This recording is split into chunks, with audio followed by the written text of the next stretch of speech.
সাত দফা দাবিতে ডেপুটেশন ভারত জাকাত মাঝি পরগনার। ভারত জাকাত মাঝি পরগনার পক্ষ থেকে 11 জনের একটি প্রতিনিধি দল পূর্ব বর্ধমান জেলার মেমারি 2 ব্লক সমষ্টি উন্নয়ন আধিকারিকের কাছে সাত দফা দাবিতে ডেপুটেশন প্রদান করা হয়।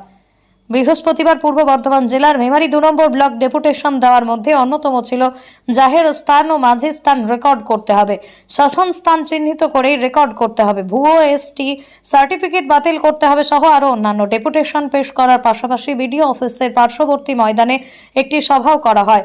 কর্মসূচিতে উপস্থিত ছিলেন বর্ধমান জেলার ভারত জাকাত মাঝি পরগনা মহলের সিধু হাঁসদা, বর্ধমান সদর তল্লাট পারমানিক, কালীপদ হেমব্রম, মেমারি 2 নম্বর ব্লক পরগনা বাসুদেব বাসকে, সাতগেছিয়া 1 নম্বর পীর পরগনা দিলীপ মুর্মু সহ আরো অনেকে। সূচনা হলো না, কেন হলো না এটা তো একটা প্রশ্ন থেকেই যায়। আমরা অবহেলিত, আমরা নিজ শ্রেণীর মানুষের জন্য, কিন্তু কবিগুরু রবীন্দ্রনাথ ঠাকুরের আপনারা সেই বাণী নিশ্চয়ই জানেন যে মাতৃভাষা মাতৃদুগ্ধ সম। তাই ওই চিঠির মাধ্যমে যতদিন না আমাদের এই শিক্ষা বা পঠন পাঠন চালু হচ্ছে ব্যাপক থেকে ব্যাপকতরে, ততদিন পর্যন্ত আমাদের এই সমস্ত অবহেলিত, নির্যাতিত, এই নিষ্পেষিত মানুষগুলোকে সচেতন হতে দেওয়া হচ্ছে না। এখানে এমন একটা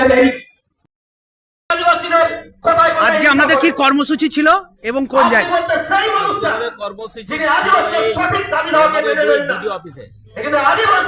কি বিষয় নিয়ে আপনারা ডেপুটেশন দিলেন?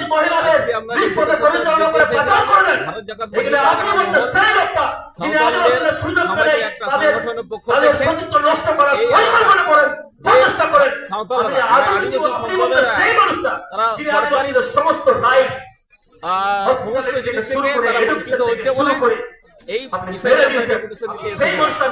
এই এলাকা অনেক নাম করে এসে তারা বলছে যে আমরাই ভারত জাকাত মাঝি পরগনা মহলের পদাধিকার। এই কাছে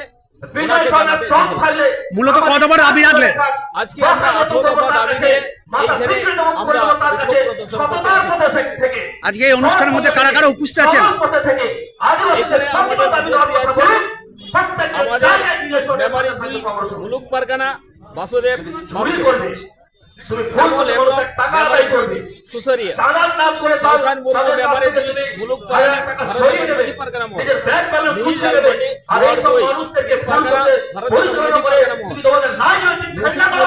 প্রচুর পীর ভারত জাকাত মাঝি পরগনা দিলীপ মুর্মু সাতগেছিয়া 1 পীর পরগনা ভারত জাকাত মাঝি পরগনা পাহাড় মুর্মু বর্ধমান সদর দক্ষিণ তল্লাট জগ পরগনা।